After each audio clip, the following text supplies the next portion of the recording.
Decisively दिखा दिया है। 53 के लेवल्स आ गए, 6% भागा है ये काउंटर। इसके ठीक पीछे स्नोमन की भी चाल मजबूत हो गई, ये 54 रुपए के लेवल्स पर है। और एजिस लॉजिस्टिक्स में कल नीरज ने आपको खबर दी थी, उधर भी खरीदारी देखने को मिल रही है। चंदन, तीनों ही कैश मार्केट के trades, Navkar corp, Aegis logistics और स्नोमन लॉजिस्टिक्स, तीनों में से सबसे शानदार इस घंटे का ट्रेड बताइए। जी देखिए, इन काउंटर्स की कंपैरेटिव एनालिसिस आप करें तो सबसे अच्छा तो यहाँ पे नवकार लग रहा है, क्योंकि नवकार में एक इमीडिएट बेसिस पे कोई हर्डल नहीं है काउंटर में, और काफी एक बेजर कंसोलिडेशन ब्रेकआउट हुआ है। और मैं यहाँ पे वीकली चार्ट पे देख रहा हूँ inverse head and shoulder pattern का ब्रेकआउट बना है। हालांकि ऑलरेडी बुलिश ट्रेंड है, उसके बाद में डिप आके और ये ब्रेकआउट दिया है, तो इस ब्रेकआउट का आपको कम से कम अपसाइड देखते हुए बनेंगे। 15 रुपए का ये पैटर्न बना था और 45 प्लस 15 यानी कि 60 रुपए तक के टारगेट तो उस पैटर्न की वजह से बन रहा है। तो मेरे हिसाब से इमीडिएट बेसिस पे आप 60 रुपीज के टारगेट नवकार कोप में लगाए, आपको खरीदारी की सलाह रहेगी। 50 रुपए 50 पैसे के स्टॉप लॉस से आपको यहाँ पे 60 रुपए के टारगेट बनेंगे। उसके अलावा एजिस भी यहाँ पे काफी अच्छा लग रहा है, ऐसा लग रहा है कि इस काउंटर में भी पॉजिटिव मोमेंटम रहेगा, यहाँ पे भी खरीदारी की सलाह रहेगी और मौजूदा लेवल से 7-8% की रैली एजिस लॉजिस्टिक में भी बननी चाहिए। चलिए, एजिस लॉजिस्टिक्स, हर्षदा जी, ये वही कंपनी है ना जो आपको लिक्विफाइड पेट्रोलियम गैस को जो ट्रांसपोर्ट करती है, जी हाँ, आपको एजिस लॉजिस्टिक्स वो काम करती हुई दिखेगी। आज ऑटो एंसिलरी स्टॉक्स में बढ़िया मूव है। डायरेक्टर साहब लेके आइए शांति गेयर्स, ये मुरुगप्पा ग्रुप कंपनी है और 153.70 का प्राइस आपके सामने स्क्रीन पर आता हुआ दिखेगा। हम लोगों ने JBM ऑटो, JBM जय भारत मारुति, इन सब पर बात करी। ये सारे स्टॉक्स आज मोमेंटम में आपके सामने ट्रेड करते हुए दिख रहे हैं। हर्षदा जी, कुछ और काउंटर्स शेयर स्क्रीन पर लाएं, उससे पहले मुझे एक निफ्टी बैंक पर प्राइस चाहिए चंदन से, क्योंकि ये थोड़ा सा जो 178-200 अंकों की गिरावट पर ट्रेड कर रहा है, संकेत क्या दे रहा है? कल तो काफी जोश था, आज सुबह में उम्मीद यही थी कि लेवल्स धीरे धीरे करके सही और ऊपर की तरफ बढ़ते हुए दिखाई देंगे, लेकिन आज देखिए ICICI bank, HDFC, axis, SBI सब में हल्की हल्की पोजीशंस अनवाइंड हुई है। चंदन, कौन सा लेवल इंपॉर्टेंट है निफ्टी बैंक के लिए आज, जिसके ऊपर अगर टिके रहे तो सब कंफर्टेबल है, चिंता करने की जरूरत नहीं होगी? जी देखिए, पिछले दिन काफी अच्छा मोमेंटम बैंकिंग काउंटर में देखा था और mainly ICICI bank, HDFC bank और एक्सिस ने एक काफी अच्छा एक पॉजिटिव रुझान देखा। आज एक गैप अप ओपनिंग हुई, बट कहीं ना कहीं एक इनसाइड बार अभी तक बन रहा है। और अच्छी बात है कि आज थर्ड डे जब हायर लोज बन रहा है। कल के दिन जो 35,340 के आसपास का लो बना था, वो एक इंपॉर्टेंट सपोर्ट आज के लिए रहेगा। तो जब तक 35,340 जो कल का लो है वो नहीं तोड़ता, तब तक वापस उम्मीद है कि बैंक निफ्टी जो रिसेंट के मल्टीपल हर्डल है 35,800 वहां तक जाए। अब नोटिस करोगे 6 जुलाई, 7 जुलाई और 8 जुलाई को ये 35,800 का हाई बना रहा था और कल 727 के हाई से घुमा, तो 800 एक बहुत बड़ा एक गतिरोध हो गया।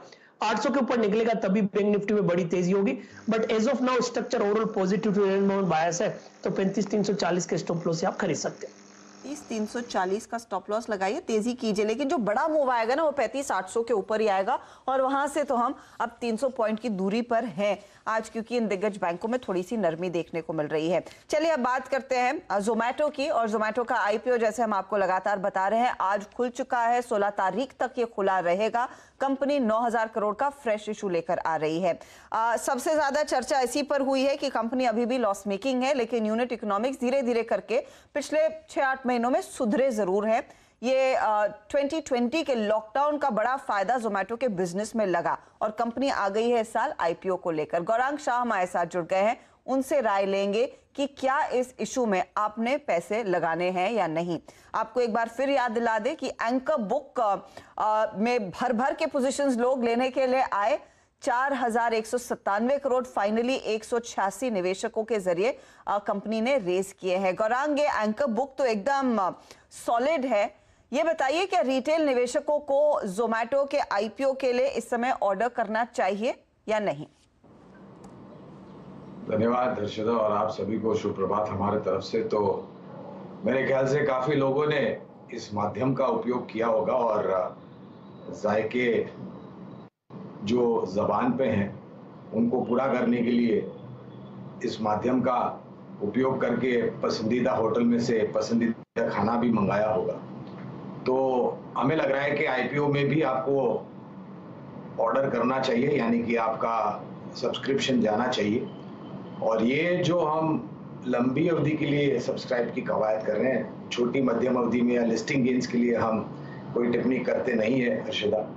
ये सबसे पहला मेरे ख्याल से अपने आप में एक प्राणी आया है नए तरीके से भारतीय शेयर बाजार में, e commerce platform Zomato limited, जो कि करीबन अगर हमारी मालूमात सही है तो 525 बड़े और छोटे शहरों में अपनी सुविधाएं उपलब्ध कराते हैं और बहुत ही बड़ी मात्रा में इनका टाइप्स है भिन्न विभिन्न होटल्स के साथ।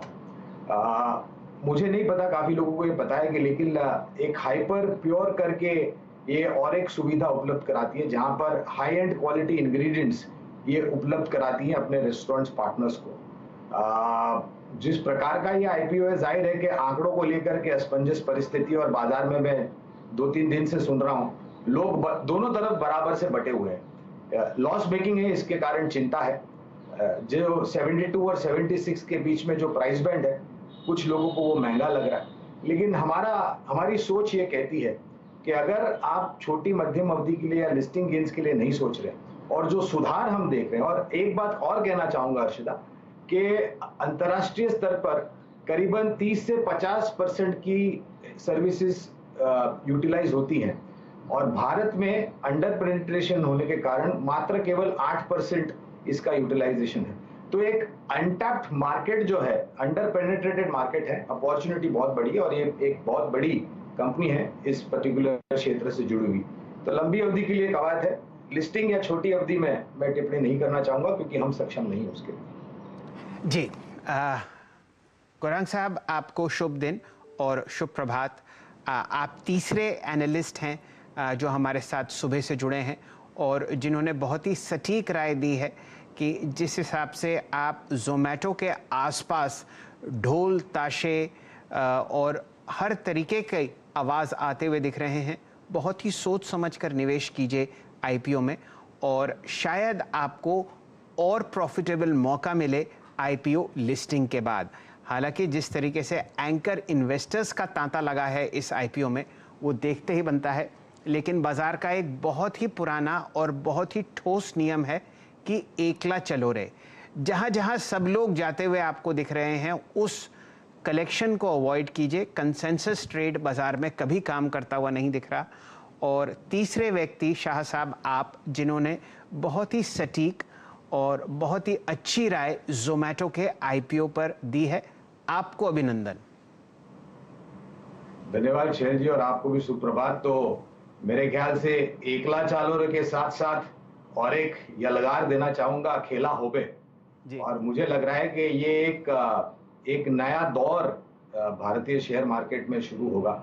हालांकि ई कॉमर्स के मूल्यांकन के गणित को लेकर के सोच समझ सूझबूझ बुद्धिमत्ता जो है वो कहीं पर खामियां पा जाती है, क्योंकि ई कॉमर्स के वैल्यूएशन बहुत अलग मापदंड में होते हैं, जैसे हम सबको पता है शैल जी। और काफी लोगों को ये महंगा लग रहा है क्योंकि एक नुकसान हो रहा है शुद्ध बॉटम लाइन पर अगर आप देखने जाए तो उसके कारण शायद थोड़े बहुत संकोच हो सकते हैं, इसमें कोई दो राय नहीं है। लेकिन अगर आप एक नया कारोबार, एक नया प्राणी और एक नया रूप और नया अवतार आप निवेश करना चाहते हैं, और जो अभी आप और हर्षदा जी जिक्र कर रहे थे कि एंकर इन्वेस्टमेंट्स की जो भीड़ लगी है और जो मूल्यांकन पे है और जो मार्केट कैपिटलाइजेशन खड़ा होगा, देखने लायक होगा। ये मैं बहुत एक चेतावनी के रूप में भी कहना चाहूंगा शैल जी के शायद लिवरेज पोजीशन भी यहाँ पर बहुत बड़ी आती हुई दिखे और इसके कारण लिस्टिंग जब होगी इस जोमैटो लिमिटेड की, उस दिन आपको उतार चढ़ाव भी बहुत ही भारी मात्रा में होते हुए दिखेंगे। लेकिन उससे घबराने की जरूरत नहीं अगर आपका नजरिया लंबी अवधि का है। अगर आपको शेयर नहीं लगते हैं आईपीओ में, अगर आप भाग्यशाली नहीं है तो